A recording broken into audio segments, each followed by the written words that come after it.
Scene: the kitchen of an old Victorian home. It was once gorgeous and sophisticated, but it has fallen into obvious disarray. Elena, a woman in her 70s, is puttering. Kelly, a young college student, professionally dressed and carrying a notebook and a pen, enters. Hi. Can I help you? Are you Elena? Elena Harris? I'm pretty sure that's my name. Been using it all my life, all these years at least. How can I help you? I'm Kelly Thorpe. We spoke on the phone a few weeks ago. Oh, yes, from the Historical Society. You've taken your time getting here. I thought I'd hear from you weeks ago.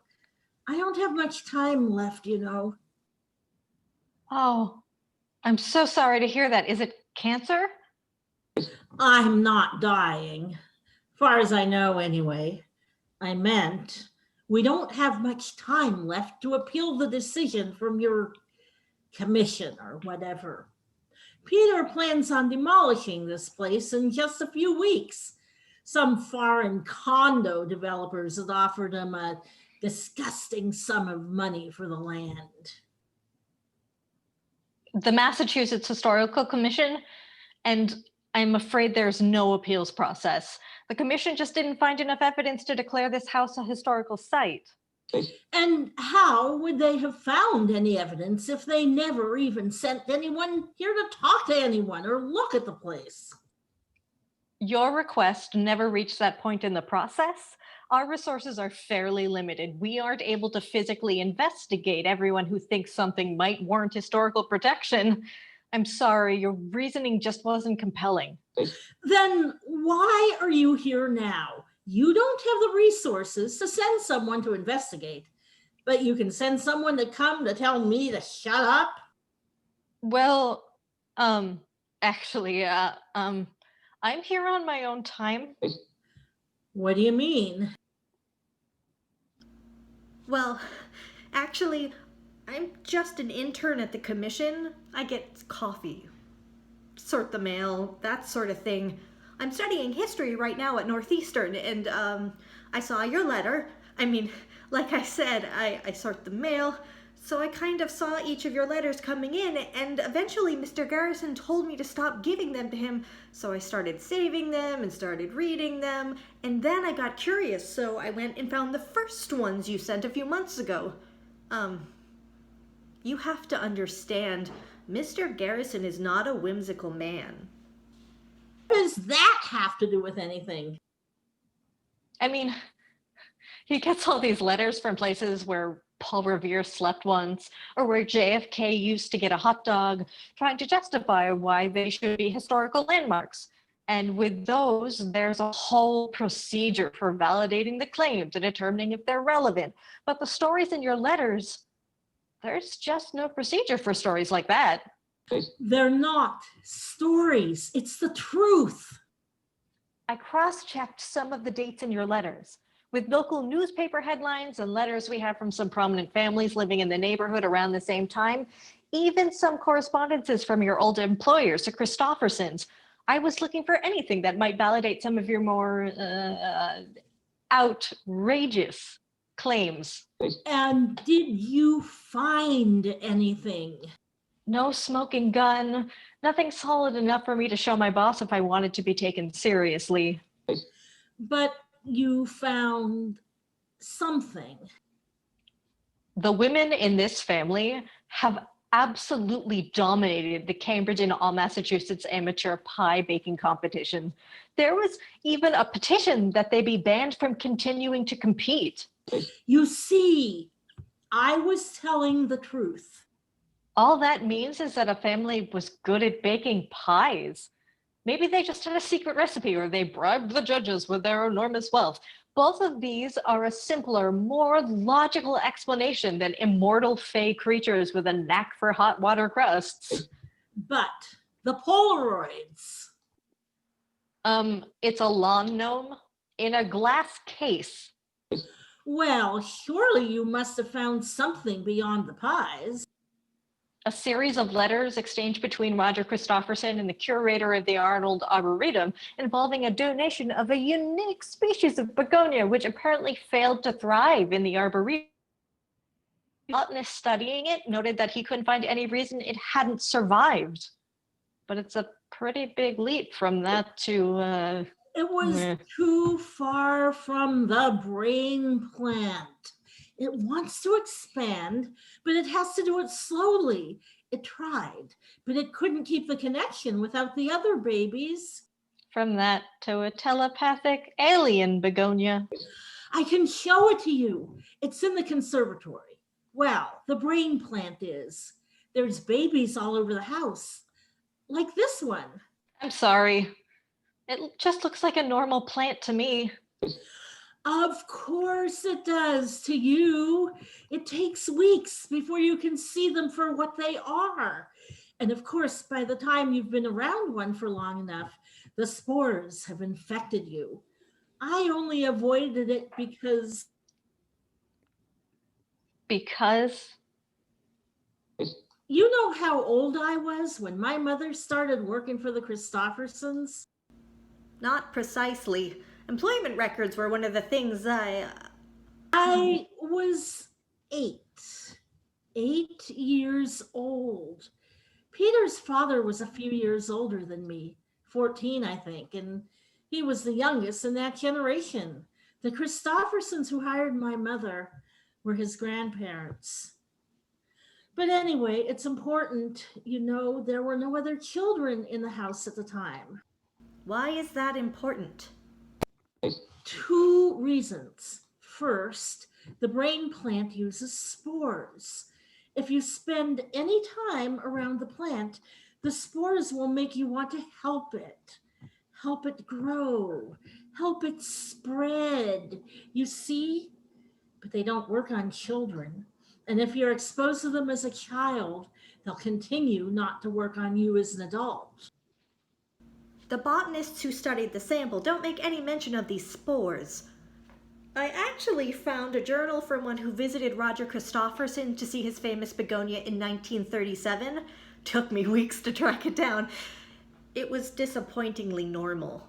If he'd studied it long enough to see the spores, they would have affected him.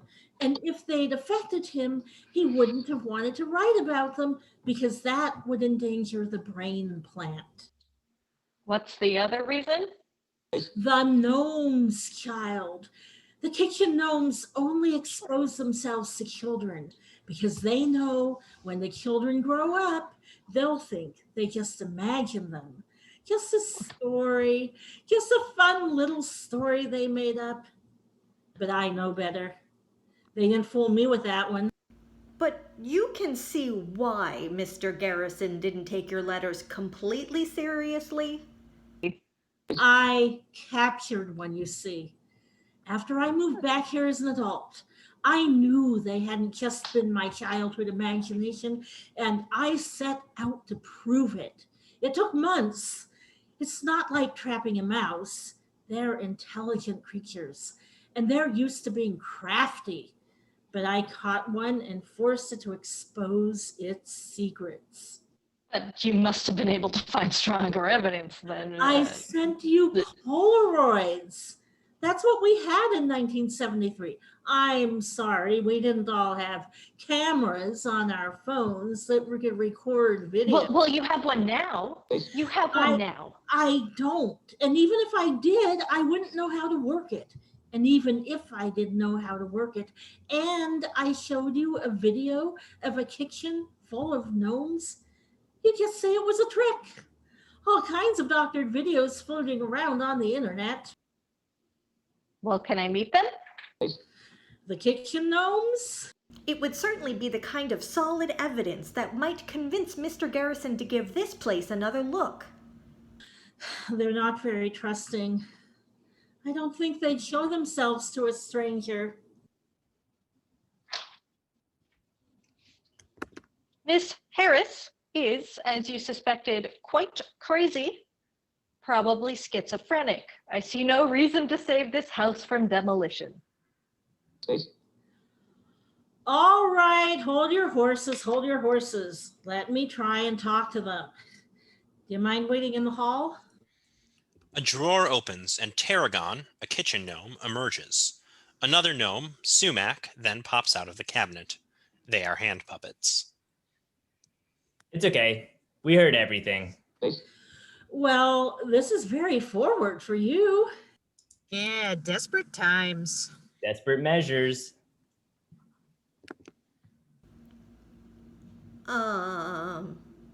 Hi. Hi, I'm Tarragon. This is Sumac. What lovely names. So, yeah, is that evidence enough for you?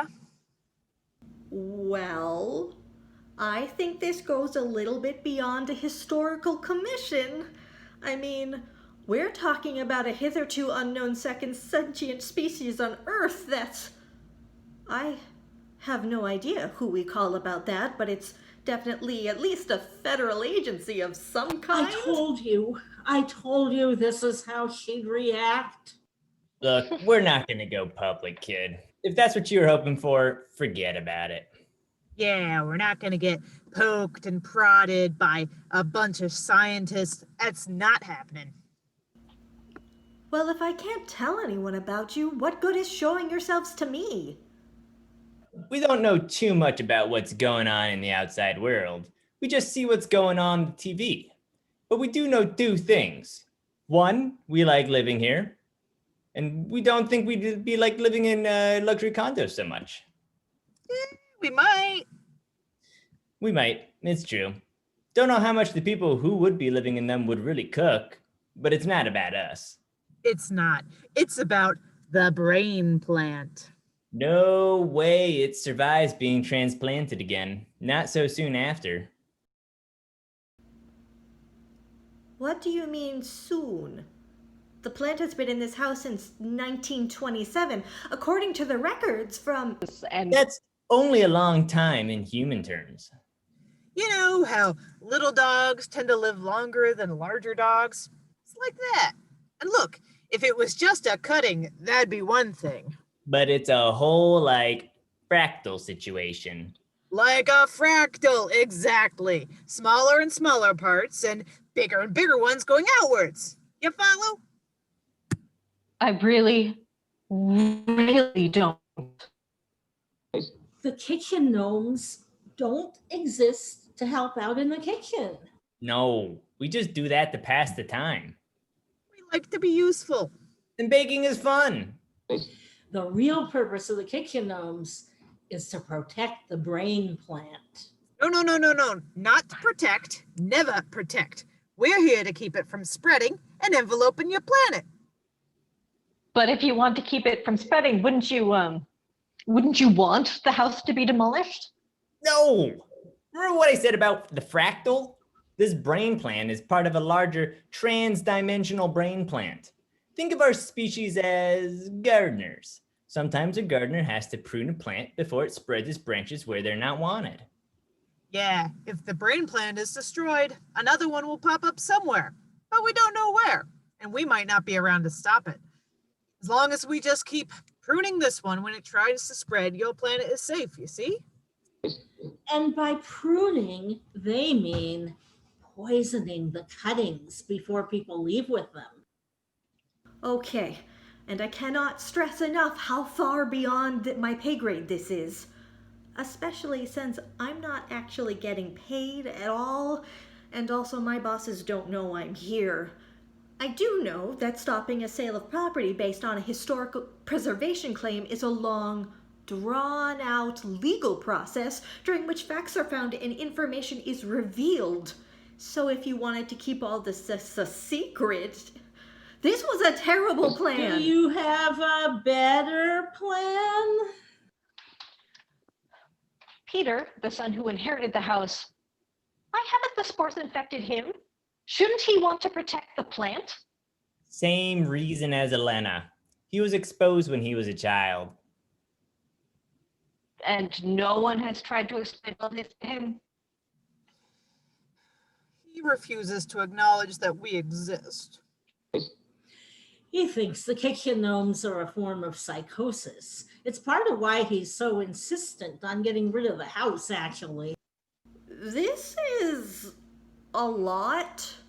I'm not sure how you expect me to help you. I mean, even if Mr. Garrison could find a way to help you, I'm just an intern. I sort mail. I get coffee. I water the... oh no, wait a second. How long did you say these spores take to take effect? A few days, usually. And you said there's a range. Do you think the brain plant could influence a cutting in City Hall? Well, we need at least one plant in between to bolster the signal. My apartment is in Alston on the other side of the river. That's perfect. I'll get you a few cuttings. I just hope these spores work fast, even if he makes it a priority. Oh, he'll make it a priority, all right. You know, I hate letting it expand like this, though. It's the only way. We should send a few gnomes along with each cutting to make sure it doesn't spread any farther. I think cinnamon, garlic, nutmeg, and thyme would be up for the job. I'll go get him. Sumac exits. Question for you, Miss Thorpe. How do you feel about baked goods? My roommates will be thrilled. Man, I can't believe I'm stopping an extra-dimensional plant creature from taking over our planet. Or helping it, depending on your perspective. Kelly takes the plants and exits, stopping in the doorway. I'll let you know how it goes. She exits, followed by 4 more kitchen gnomes. Wait for us! Yeah, let's go. Such a nice girl. You think she'll pull it off? I hope so. Otherwise, your planet's fucked. I'm feeling like brownies. Anyone else want brownies? End of play.